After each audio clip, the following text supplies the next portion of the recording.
Have you ever traveled late at night, standing alone on a quiet platform, waiting for a train that seems to take forever?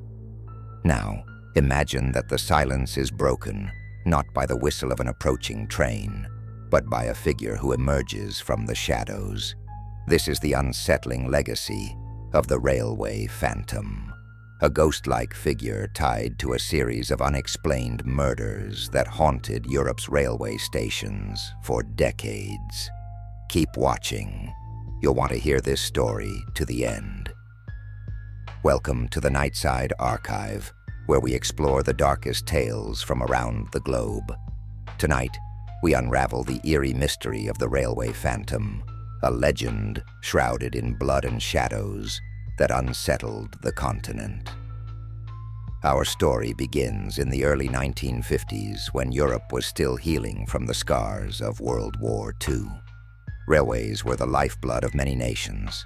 They connected cities, housed weary travelers, and bore witness to countless secrets at ungodly hours. Stations, once seen as symbols of progress, began to transform in the public imagination. They became places of dread, and rightly so. The first crime was reported on a foggy night in Frankfurt, Germany. A station master discovered the lifeless body of a young woman in the waiting area. Her throat had been slit with surgical precision, yet no signs of a struggle or forced entry were evident.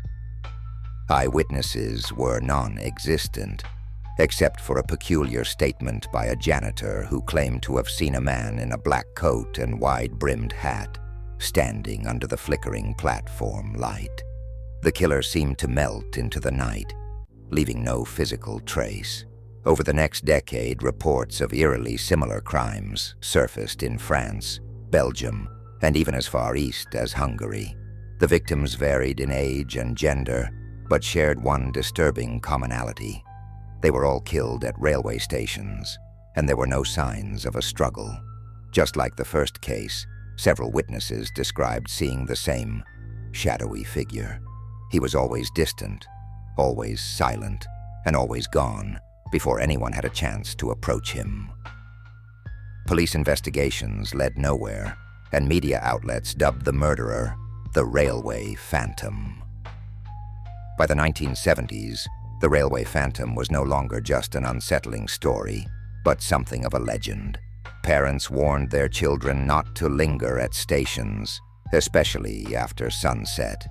Conductors reported hearing unexplained whispers or sensing shadows moving where no one should be. The blanket of fear grew so thick that travelers began to abandon late-night trains altogether. But what makes the story even more baffling is the killer's ability to avoid detection for so many years. With the phantom's victims scattered across borders, a pattern wasn't immediately realized. Local police in one country had no reason to suspect the same perpetrator was operating thousands of miles apart. The phantom seemed to exploit this disjointed system, treating border crossings like stages in a chilling performance. One particular incident added fuel to the hysteria.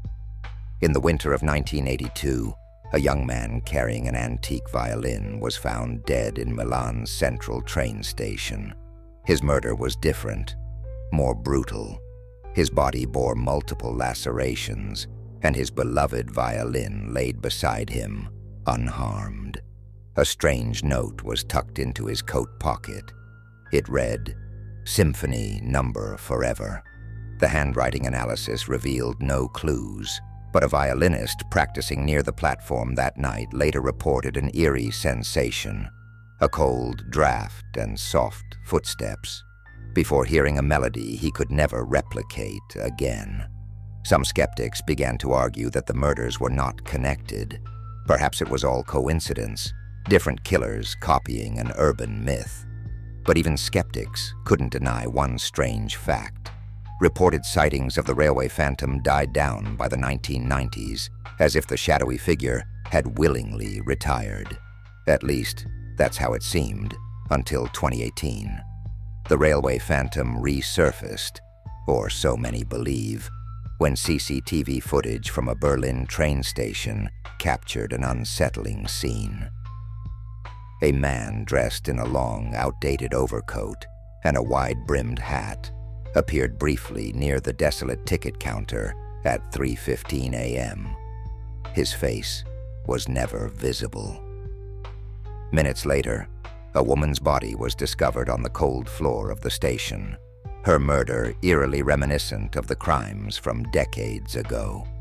While authorities debated whether this was a copycat or the original railway phantom returning, amateur sleuths took matters into their own hands. Forums and social media exploded with theories. Some claimed the phantom was never human, but a residual spirit tied to the railway, reliving its victims' final moments. Others theorized that he was an immortal, perhaps cursed to wander the train systems. One chilling thread even linked the phantom to folklore, suggesting he was the embodiment of der Bahndämon, a German mythological figure said to claim the souls of unwary travelers. But of all these theories, one persisted above the others. The killer was just a man, one who had mastered the art of evasion, someone whose life revolved around the transient world of railways. This theory gained traction when an investigative journalist found a peculiar piece of evidence in 2021, a grainy group photograph from a Berlin station dated 1954. Hidden among the smiling faces of station workers and travelers stood a man in a dark coat and wide-brimmed hat. His expression was unreadable, and his frame exuded an uncomfortable presence. To this day, no one has identified him. Despite all the speculation, hard evidence remains elusive. Police files on the railway phantom are scattered across countries, some locked away in the archives of history, while others have mysteriously disappeared. With each passing year, fewer witnesses remain, and the line between fact and folklore blurs further. Travelers today might shrug off the idea of a railway phantom. After all, modern stations are filled with surveillance cameras. Advanced forensic tools make solving crimes faster, and the world is far more connected than in the phantom's heyday. Yet for those who've encountered dimly lit platforms and heard whispers in the shadows, the uneasiness still lingers. Who or what was the railway phantom? Even now, late-night commuters across Europe cast wary glances over their shoulders, especially when standing alone at a cold, windy station, the whistle of the wind mingling with the sound of an approaching train. The legend endures, keeping a fragment of dread alive for future generations. As this tale comes to a close, remember, the railway phantom's story is not just about murder, but about the persistence of shadows in lonely places. Shadows could carry secrets, chilling secrets, and just because time passes doesn't mean they vanish entirely. Thank you for joining us at the Nightside Archive. Until next time, watch where you walk and don't take the quiet moments for granted. Sometimes it's in the silence where the darkest things hide.